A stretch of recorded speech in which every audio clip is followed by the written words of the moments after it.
Olá meu irmão, olá minha irmã, seja muito bem-vindo a mais uma videoaula do nosso canal. Nós vamos estar aqui dando continuidade ao nosso projeto do discipulado. Essa é a nossa 7ª videoaula. Se você chegou ao canal agora e não conhece o conteúdo anterior, eu vou deixar na descrição desse vídeo o link para as videoaulas anteriores. E é interessante você assistir para que você possa entender todo o conteúdo do projeto. Nós começamos falando lá atrás sobre o discipulado cristão, a importância do discipulado. Depois nós entramos um pouco na parte conceitual do que é vocação, chamado, ministério.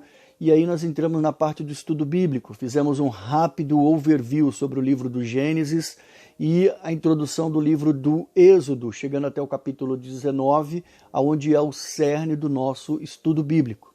Nosso estudo bíblico ele vai agora do Êxodo 19 até o livro de Números 20. E hoje eu quero especificamente falar para vocês do capítulo 22, da segunda parte do capítulo 22 do livro do Êxodo, e eu quero chegar até o capítulo 24. Tá certo? Então você que não conhece, está aqui uma rápida introdução para que você possa se posicionar. E eu acredito que de alguma forma o que nós vamos dizer aqui, apesar de ser um estudo bíblico, vai abençoar a tua vida e vai te trazer crescimento espiritual. Então fique conosco e acompanhe essa nossa videoaula. Antes de começar, eu quero fazer contigo uma rápida oração. Feche teus olhos e me acompanhe. Senhor Deus, nosso Pai, mais uma vez eu quero, ó Deus, te agradecer por essa oportunidade. Pedir, ó Deus, que tu abra a nossa mente, Senhor, nos dê conhecimento, entendimento, discernimento para compreendermos. E principalmente, ó Pai, para colocarmos em prática os ensinamentos da Tua Sagrada Escritura. Em nome de Jesus eu oro. Amém. Vamos lá então, querido, começar? No verso 16, do 16 ao 31 do capítulo 22, nós vamos ver que Deus continua passando para Moisés algumas leis. E aqui, leis civis e leis religiosas. A primeira lei é uma lei civil, ela diz respeito ao seguinte, olha, se um homem pegar uma moça que ainda não estava prometida em casamento e se deitar com ela, ele deverá pagar o valor do dote completo e assumir essa moça como esposa. Agora, o pai dela poderia não querer, ele poderia não aceitar aquele homem como seu genro. Nesse caso, então, o homem deveria pagar o dote mesmo assim.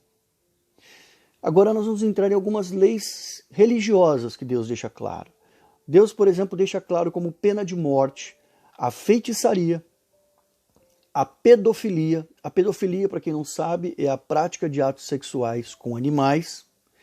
E também a questão de fazer sacrifícios a outros deuses que não o Senhor. Nós vamos ver, inclusive, quando a gente avançar um pouco mais no nosso estudo, que Moisés aplicou essa lei contra aqueles que fizeram o bezerro de ouro, lá no capítulo 32. Bom, agora voltando um pouco mais para as leis civis e sociais, nós vamos ver que Deus se preocupava muito com os menos favorecidos. E Deus falou o seguinte, olha, não prejudiquem viúvas e nem órfãos, não oprimem e nem maltratem os estrangeiros. E se você tomar alguma coisa emprestado de alguém, não faça contra essa pessoa a prática de juros exorbitantes, aquele que nós chamamos de agiotagem. E se você emprestar alguma roupa de alguém, devolva essa roupa até o pôr do sol. E é muito interessante quando a gente olha esse mandamento de Deus, porque Deus se preocupa com a questão da pessoa passar frio à noite, não ter com que se aquecer. E nós sabemos muito bem que naquela época a roupa era um artigo de luxo. Era muito simples, geralmente a pessoa jogava um tecido por cima do corpo, fazia uma cinta e por baixo ele tinha como roupa íntima uma tanga. Então assim, Deus se preocupava com a questão do bem-estar social das pessoas. Ele orientava e criava regras para que as pessoas conseguissem conviver com isso, respeitando ao próximo. Uma outra coisa muito interessante, né? É proibido blasfemar, ou seja, falar coisas ímpias ou insultantes contra Deus ou amaldiçoar qualquer autoridade do seu povo. Essa aqui é uma regra que a gente hoje olha para o nosso cotidiano, né? Eu, particularmente, há um tempo atrás ali, eu blasfemava demais contra as autoridades, eu reclamava demais, porque a gente começa a se envolver com algumas situações políticas, não tem como às vezes você não se indignar. Acontece que a gente precisa entender que tudo faz parte de um projeto de Deus. Todas as autoridades constituídas sobre as nações estão sob o domínio de Deus. Até mesmo aquele que nós entendemos que é um ímpio. Às vezes aquilo faz parte de um projeto de Deus para trazer aquela nação para um arrependimento. Então tudo é permissão de Deus. Às vezes a gente está aqui na nossa simples visão limitada, não conseguimos enxergar o macro, o todo. Mas nós precisamos ver que quando a gente olha para a história do Antigo Testamento, do Novo Testamento, o projeto de Deus, o projeto de redenção para a humanidade tem uma amplitude muito maior do que a gente possa enxergar. E aqui nós estamos vivendo apenas um momento. Deus sabe de todas as coisas. Então é isso que ele nos ensina. Não blasfeme, não amaldiçoe essas pessoas, porque muitas das vezes eles estão ali cumprindo a minha ordem, cumprindo o meu agir, trazendo juízo a uma nação que precisa, ou então levando ao quebrantamento uma nação que precisa. Ok, vamos avançar.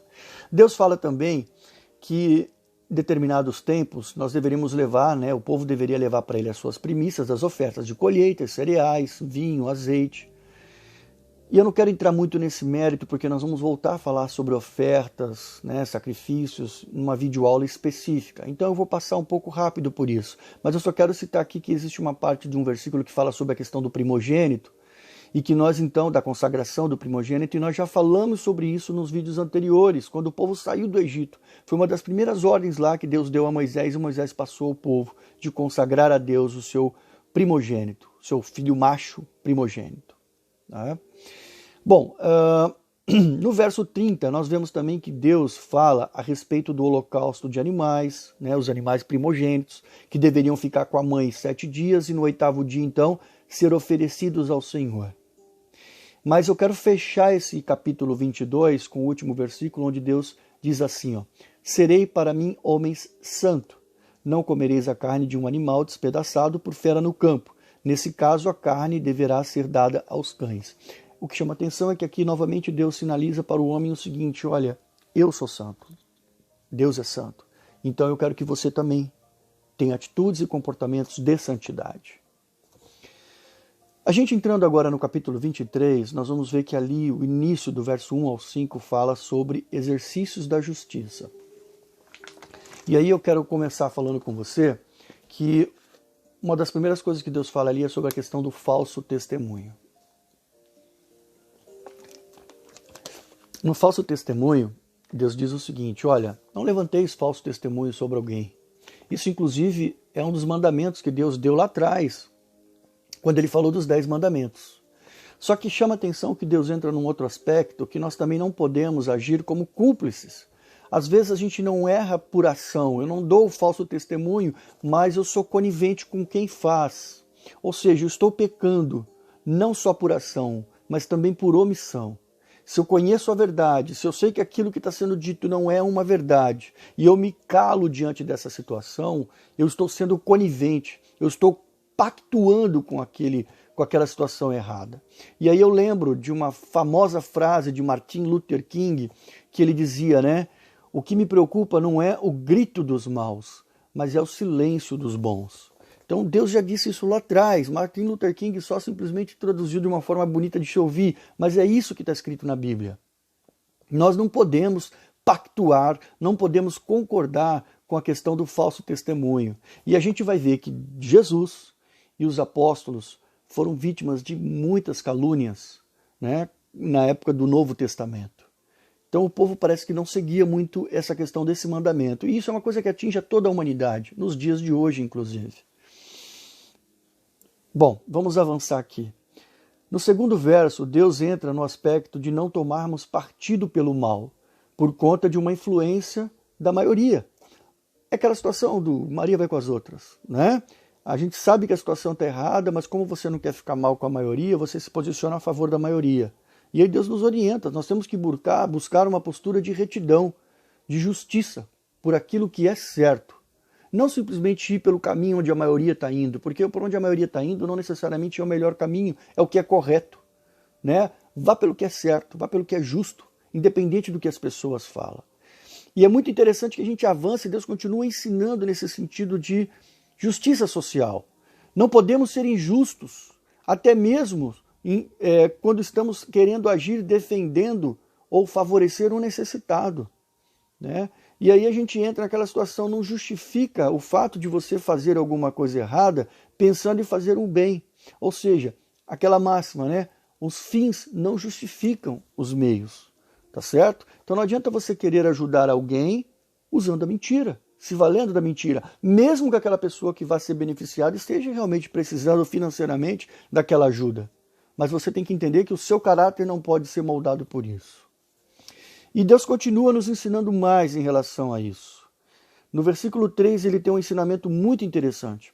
Deus cita o seguinte: se porventura você encontrar um animal de teu inimigo perdido, pegue esse animal e devolva para ele. Ou seja, é mais uma vez Deus dizendo assim, olha, não permita que a diferença ou a indiferença que existe entre você e uma pessoa molde o teu caráter. Se alguém te fez alguma coisa que se tornou teu inimigo e você encontrou a oportunidade de ajudá-lo, faça o bem. Não pague o mal com o mal, mas pague o mal com o bem. E aí ele avança mais uma vez falando num verso muito alinhado com esse entendimento. Ele fala o seguinte, olha, se você ver cair a carga do jumento daquele que te odeia, não o abandone, mas ajude ele a levantar a carga. Às vezes a gente está passando pela rua, encontra um desafeto ali com o carro quebrado e você fala, eu vou embora, eu vou largar ele aqui porque eu não gosto dele ou ele não gosta de mim. Enfim, você perde uma grande oportunidade de mostrar a luz de Cristo que existe dentro de você. E a gente às vezes pensa, né? Parece fácil falar, mas às vezes não é tão simples fazer. Acontece que Deus é tão perfeito no seu plano que ele mandou o seu Filho para nos mostrar exatamente que é possível viver conforme os seus mandamentos. Jesus teve uma vida sem pecado, uma vida de piedade, uma vida de misericórdia com as pessoas, ajudando a todos que precisavam, exatamente para nos mostrar que era possível e que é possível seguir os seus mandamentos. Então é assim que nós temos que viver. Nós estamos falando aqui de um projeto de discipulado. Discipulado de quem? Discípulo de Cristo. Então são os exemplos de Cristo que nós temos que olhar. E Cristo viveu aquilo que nós estamos lendo aqui. Vamos seguir adiante? Nós vamos ver agora que nós entramos numa parte a partir do versículo 6 que vai falar sobre os juízes. Só que antes de falar sobre o comportamento dos juízes, eu quero falar um pouco para você sobre quem foram os juízes. A gente vai encontrar a orientação de Deus para a instituição dos juízes lá no livro de Deuteronômios, no capítulo 16, do verso 18 ao 20, e eu quero ler eles para você. Lá Deus diz o seguinte: nomeiem juízes e oficiais para cada uma de suas tribos, em todas as cidades que o Senhor, o seu Deus, dá a vocês, para que eles julguem o povo com justiça. Não pervertam a justiça, nem mostrem parcialidade. Não aceitem suborno, pois o suborno cega até os sábios e prejudica a causa dos justos. Siga única e exclusivamente a justiça, para que tenham vida e tomem posse da terra que o Senhor, seu Deus, dará a vocês. Então é muito interessante, aqui Deus está mandando instituir os juízes em todas as cidades que o povo de Israel fosse conquistando e se estabelecendo na terra prometida, lá em Canaã.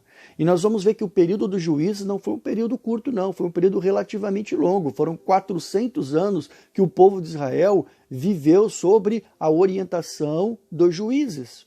Então aqui era importante que Deus desse normas e regras e orientações específicas para o comportamento dessas pessoas que seriam colocadas como juízes. E aí nós vamos lá no verso 6 que Deus começa a orientar, principalmente primeiro acerca de não cometer injustiça contra os pobres. Olha a preocupação de Deus com as questões sociais, com a injustiça social. Ele fala também sobre a questão das falsas acusações, ou seja, dos falsos testemunhos, que os juízes deveriam se opor a isso, os juízes deveriam se manter afastados dessas situações. Diz respeito a condenar um justo e um inocente à morte, e também não poder deixar de condenar um culpado, ou seja, não condene à morte um inocente e nem absolva um culpado. E aí Deus volta a falar a questão do suborno, né, como nós vimos no texto de Deuteronômios, e aí ele fecha a orientação para os juízes dizendo, não oprimam os estrangeiros. Ele novamente cita a questão dos estrangeiros, como nós falamos anteriormente, fazendo questão de lembrar ao próprio povo de Israel que eles foram estrangeiros no Egito. Ou seja, não faça com os outros aquilo que fizeram com vocês e vocês não gostaram, ou com seus antepassados. Né? Mais uma vez, não pague o mal com o mal, mas pague o mal com o bem. Né? E aí, para finalizar, eu quero só dizer para vocês o seguinte, eu vou pular agora lá para o versículo 20, porque do versículo 10 até o 19, nós vamos ter aqui algumas coisas que falam do sábado e depois sobre a questão das festas anuais dos judeus. E esses dois assuntos nós vamos falar mais à frente. Então, para não ser redundante, né, eu vou ganhar tempo aqui, nós vamos lá para o versículo 20, falar sobre como que Deus vai tratar daqui para frente, e aí depois a gente vai falar sobre esses temas em outro momento. Lá no verso 20, Deus fala o seguinte para Moisés, olha, é o seguinte, essas são as leis, né? Até aqui foram as leis, e aí eu quero te dizer assim, ó, daqui para frente, quem vai guiar, quem vai guardar e quem vai levar o seu povo até a terra prometida vai ser um anjo. Eu vou colocar um anjo na frente de vocês para guiar, para guardar e para te conduzir à terra prometida. Só que Deus adverte, né? Deus dá algumas orientações, olha, respeite a presença desse anjo, ouça a voz deles, não sejam rebeldes, porque ele não vai perdoar a sua transgressão, porquanto ele leva o meu nome. Agora, no entanto, se você escutar fielmente a voz desse anjo e fizer o que ele disser, então Deus coloca, eu serei inimigo dos teus inimigos e adversário dos teus adversários. Deus aqui mais uma vez reforça para o povo de Israel a importância da obediência. Deus sabia com o povo que estava falando, Deus sabe com quem está lidando, Deus nos conhece, conhece os seus filhos como a palma da sua mão, Ele sabe dos pontos fortes, dos pontos fracos, e Ele estava reforçando, olha, seja obediente, obedeça ao anjo, siga o que ele fala, não se rebele contra ele. E se vocês fizerem isso, eu serei inimigo dos seus inimigos, adversário dos seus adversários. Sempre Deus coloca assim, tem uma regra a obedecer, tem alguma coisa a fazer, mas vocês têm promessas se vocês fizerem. E nós vamos ver exatamente isso, eu quero ler contigo agora, do verso 23 ao 33, aonde Deus reforça esse entendimento da obediência. Vamos entrar aqui, ó. Deus fala assim, ó, o meu anjo irá à frente de vocês e os fará chegar à terra dos amorreus, dos hititas, ferezeus, cananeus, heveus, jebuseus, e eu os exterminarei. Não se curvem diante dos deuses deles, nem lhes prestem culto, nem sigam as suas práticas. Antes, destruam-nos totalmente e quebrem as suas colunas sagradas. Lemos aqui, amados, que Deus mais uma vez reforça a questão do primeiro e do segundo mandamento. Dos 10 mandamentos, o primeiro e o segundo, extremamente forte. Prestem culto ao Senhor, o Deus de vocês. Mais uma vez, primeiro e segundo mandamento. Ele os abençoará. E aí entram as promessas de Deus. Darei-lhes alimento, água, tirarei de vocês doença. Todas as mulheres grávidas não perderão seus filhos, não haverá mulher estéril, e farei completar o tempo de duração da vida de vocês. Ou seja, cumprindo o primeiro e o segundo mandamento, existem promessas de Deus na nossa vida. É isso que Deus estava dizendo aqui. Mandarei adiante de vocês o meu terror, que porá em confusão todas as nações que vocês encontrarem. Farei que todos os seus inimigos virem as costas e fujam. Causarei pânico, em algumas versões fala, enviarei vespas à frente para afugentar esses povos, entre os heveus, os cananeus e os hititas, para expulsá-los de diante de vocês. Não os expulsareis num só ano, mas a terra se tornará desolada. Não os expulsareis num só ano, pois a terra se tornaria desolada, os animais selvagens se multiplicariam ameaçando vocês. Eu os expulsarei aos poucos, até que vocês sejam numerosos e suficientes para tomar posse da terra. Olha aqui, a estratégia de Deus para a ocupação da terra prometida. Deus sabia que se botasse todo aquele povo para correr, até o povo de Israel se multiplicar e ter condições de ocupar todas as terras, o que acontece? Os animais selvagens iriam se multiplicar e aí, à medida que o povo fosse chegando, eles iriam ter dificuldade. Então Deus falou assim, olha, o plano é, eu vou mandando, eu vou expulsando esse povo aos poucos e vocês vão ocupando também aos poucos. Tá ok? Bom, estabelecerei as suas fronteiras desde o Mar Vermelho até o Mar dos Filisteus e desde o deserto até o rio. Entregarei em suas mãos os povos que vivem na terra, aos quais expulsarão de diante de vocês. Porém, olha aqui, não façam aliança com eles, nem com os seus deuses. Olha a questão, mais uma vez aqui, do primeiro e do segundo mandamento. E Deus fecha de uma forma clássica no verso 33. Não deixem que eles morem na terra de vocês, senão eles os levarão a pecar contra mim, porque prestar culto aos deuses deles será uma armadilha para vocês. Deus sabia exatamente com quem estava falando. O povo de Israel, nós vamos ver depois na história do povo de Israel, avançando um pouco mais no estudo, que eles negligenciaram demais com esses mandamentos. Eles permitiram, apesar de... Nós já temos um vídeo gravado sobre a questão da miscigenação, que era uma dúvida, inclusive, da adolescente que faz parte do nosso estudo, e aí a gente gravou um vídeo sobre isso, e uma das preocupações que Deus tinha e que sinalizava isso para o povo era exatamente isso. Vocês não podem permitir que esses povos se misturem porque eles vão contaminar todos esses mandamentos que eu dei para vocês. Eles vão te levar ao erro, eles vão te levar ao pecado, eles vão conduzir vocês à adoração de outros deuses. E Deus estava aqui sinalizando tudo isso para o povo. Ou seja, bastavam eles terem entendido e seguido os mandamentos de Deus. Mas agora nós temos a oportunidade de entender e de seguir isso aqui no mundo espiritual para nós. E aí aqui dessa forma, amados, nós fechamos o capítulo 23. E para fechar o estudo bíblico de hoje, eu quero falar com você aqui sobre o capítulo 24, que é onde então nós temos a consolidação dessa aliança. Até aqui então Deus passou para Moisés as leis, e aí Moisés vai descer ao monte, vai trazer ao povo essas leis que nós vimos do capítulo 21 ao 23, vai ler isso para eles, e aí nós vamos ver que o povo vai de forma unânime dizer, nós obedeceremos às leis de Deus. E então Moisés vai fazer ali um ato simbólico consagrando a questão da aliança, reafirmando a aliança. Ele chama os jovens dos israelitas, manda preparar alguns animais para oferecer em holocausto, coloca lá 12 pedras, cada uma simbolizando uma das 12 tribos de Israel, e ali ele oferece um serviço de sacrifício de comunhão. Metade do sangue daqueles animais ele coloca no altar, e a outra metade ele vai aspergir sobre o povo, dividindo responsabilidades.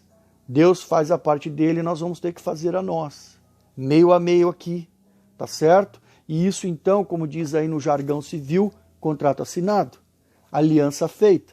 A partir daquele momento caberia ao povo de Israel obedecer e seguir os mandamentos.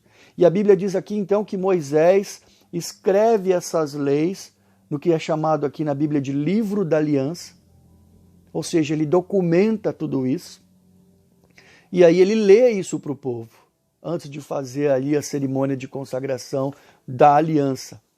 E é muito interessante então que Deus pede para que Moisés suba novamente ao meio do monte, levando Arão, os 2 filhos de Arão, Nadab e Abiú, e 70 anciões da tribo de Israel. E aí lá Deus vai se revelar para eles, mostrando um pouquinho da sua glória. E a Bíblia diz que o chão ficou parecendo um pavimento azul safira. Eles ficaram encantados, louvar, adorar a Deus.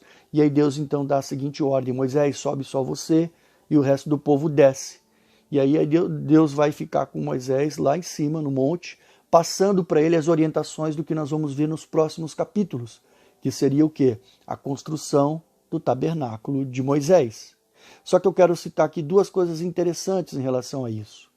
Moisés, antes de subir, ele vai para o povo e fala, olha, eu vou subir e vocês me esperem aqui. Só que eu vou deixar aqui, tomando conta de vocês, Arão e Hur. Qualquer problema que vocês tiverem, traga para eles. E aí Moisés vai subir, levando com ele Josué, e depois ali de 6 dias no começo do monte, Deus chama Moisés exatamente para onde está mais perto de Deus, e lá Moisés vai ficar os 40 dias, e 40 noites.